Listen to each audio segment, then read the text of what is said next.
What's up mga ka-istabis? For this video mga istabis, arin napunta sa atong kinano mga ka-istabis. Harvest natag mga taong na rin nato istabis. Kining taong mga istabis, wa kakibawan ni mga istabis. Pwede kini nato isagol sa inununan or paksiw mga ka-istabis. Makita nimo kini sa bag-o na kong pinukutan mga ka-istabis. Gikan mukot ko ganina mga ka-istabis.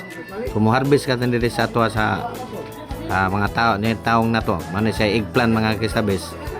Nindot din siya isa ipaibabaw nimo sa paksiw mga istabis mga islas bato panaalad siya nindot kini siya atong nga ikuan mga istabis atong paksiw ba atong ingon natin ang mga istabis makita natin daghan diri sa taong masamag ko ginagod ay manis sa mga taong kini sa to ato isagol ni sa inununan nato manitawag inununan mga istabis nindot kini makatilaw ka nag-establis makingon kanindot gyud ang taong isagol din mo sa inununan. Okay, establis, thank you for watching. Bye-bye.